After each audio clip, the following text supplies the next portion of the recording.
Estamos no ano 5.785 desde a criação de Adão e Rava no Gan Éden, no Jardim do Éden, onde eles foram criados. Nós temos aqui no nosso canal Torá e Prosa, estudos de Torá, leituras de Torá e encenações, reflexões, teatro para edificação da tua vida espiritual. Nós temos porções diárias de Torá para você. Então venha conosco e se delicie nessas porções de Torá e de tudo que tem aqui no nosso canal Torá e Prosa. Se você está gostando, curta, compartilhe, comente, deixa teus comentários se você tem alguma curiosidade, se você quer saber de alguma coisa mais de Torá, estamos aqui para te ajudar a edificar a sua vida espiritual. Eu, Nara Chaves, no Torá e Prosa. Hoje nós vamos na terceira leitura da porção da Parashá Vayitze, e partiu.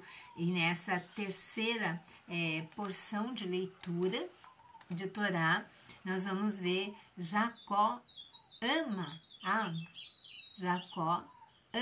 Raquel, né? Amava Raquel. E respondendo à pergunta de Labão, no versículo 15 do capítulo 29, 15, ele ofereceu-se para servir a Labão por 7 anos. 7 anos ele trabalhou por amor a Raquel, né? A sua futura esposa. Com o que Labão concordou com isso. Jacó serviu durante anos, mas o seu amor por Raquel os fez parecer que duraram apenas alguns dias. E Jacó pediu a Labão para que sua esposa, e Labão, pediu a Labão Raquel por sua esposa, e Labão a consentiu. Labão deu um banquete e convidou todos os homens do lugar. À noite, Labão trouxe Lia a Jacó, a irmã de Raquel.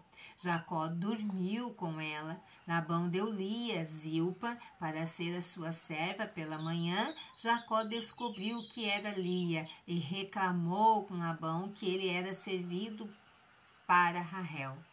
Labão respondeu que naquele lugar eles não davam a mais nova antes da primogênita.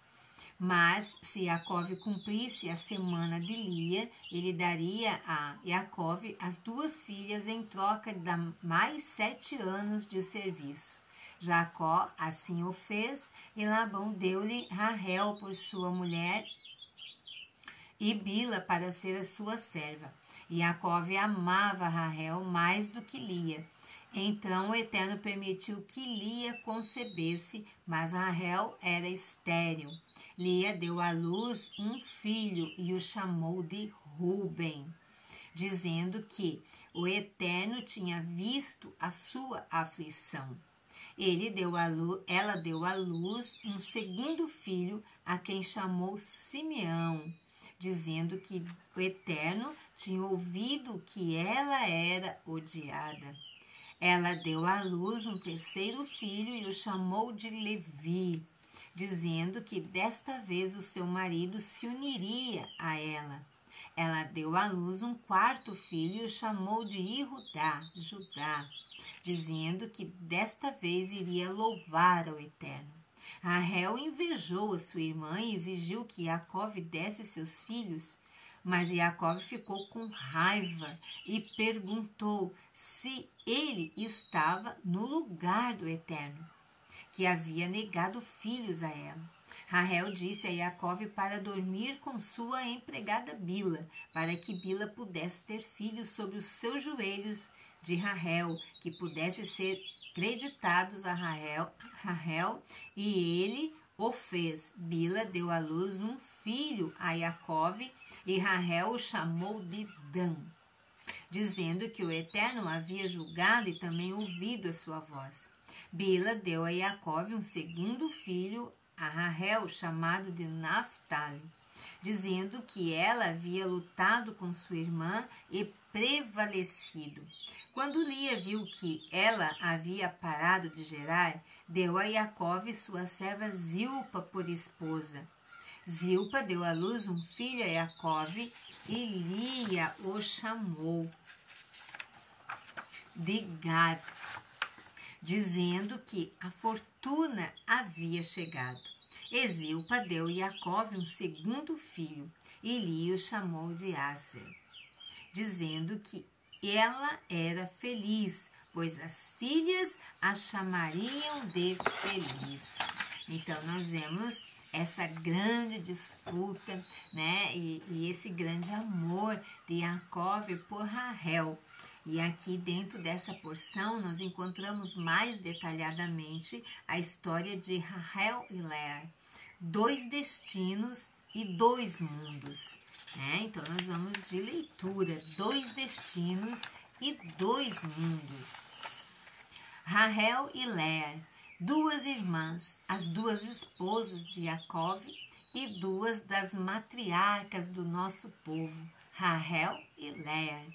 2 personalidades fortes, mas contrastantes, cada uma representando o mundo próprio.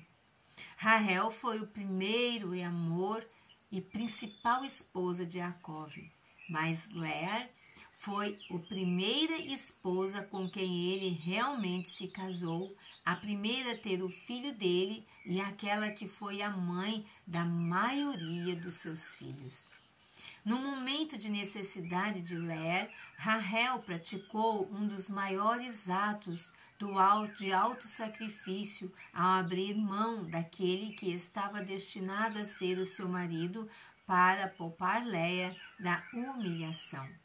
Enquanto seu ardiloso pai colocava o véu em Leá, substituindo Rahel como a noiva de Jacó, Rahel não somente permaneceu calada, mas ajudou a sua irmã com o engodo. Ele fez isto somente para que sua irmã não se sentisse envergonhada naquele momento. Também Leá, apesar de sentir a dor de ser a esposa menos amada de Jacó, cujo único consolo era o de dar luz filhos, demonstra entusiasmados sentimentos de irmandade e sensibilidade com Rahel ao rezar para que ela tivesse filhos. Grávida do seu último bebê, Leá reza para que o feto seja uma menina, para que também Rahel tenha sua porção nas tribos de Israel. Mesmo assim, apesar da enorme compaixão de uma em relação à outra, Rahel e Leá eram personalidades muito diferentes, representando 2 planos totalmente distintos, o que depois evoluiu para uma verdadeira rivalidade. Uma desidência duradoura, uma dissidência duradoura. O vasto abismo que dividia seus respectivos mundos não somente afetou suas próprias vidas, mas continuou como uma brecha nas vidas dos seus descendentes. Começando com a rivalidade entre Yosef, filho de Rahel, e seus irmãos, primariamente filhos de Leá, que tentaram matá-lo, mas ao invés foram convencidos a vendê-lo como escravos a uma caravana passante. A desidência continua voltando à tona. Foi Moshe, descendente de Leá, quem redimiu o nosso povo de sua escravidão do Egito, mas somente Yehoshua, discípulo de Moshe e descendente de Rahel, quem foi capaz de conduzir a nação para a Terra Santa. O domínio de nosso primeiro rei nacional, o rei Shaul, descendente de Rahel, foi interrompido pelo rei Davi, descendente de Leá. É através de quem a dinastia seria restabelecida, mas a desidência novamente surgiu com a constante luta e tendência à divisão entre Malhut e Israel, o reinado de Israel, e Malhut Davi, a casa de Davi. E esta divisão estava determinada a permanecer até o final dos tempos. Machia ben Yosef de Rahel tem a tarefa de preparar o mundo, mas a redenção, mas é o Mashiach ben Davi, descendente de Leia, nosso bendito Yeshua, que verdadeiramente cumpriu a redenção por meio de seu sacrifício para toda a eternidade. Aqui a gente começa a entender os fatos e acontecimentos. Quanto mais estudamos, quanto mais lemos e aprendemos, e o nosso conhecimento vai se enriquecendo de porções de Torá, mais nós vamos entendendo os planos de Deus para a vida do ser humano. Se você está gostando do nosso canal, nos ajude a crescer. Se você é inscrito aqui, comente, compartilha e deixa teus comentários. Se você ainda está nos assistindo e ainda não é inscrito, que você possa se inscrever e também curtir, comentar e compartilhar. Ajude-nos a crescer e a divulgar a palavra do Eterno. Lehitraot, até a próxima.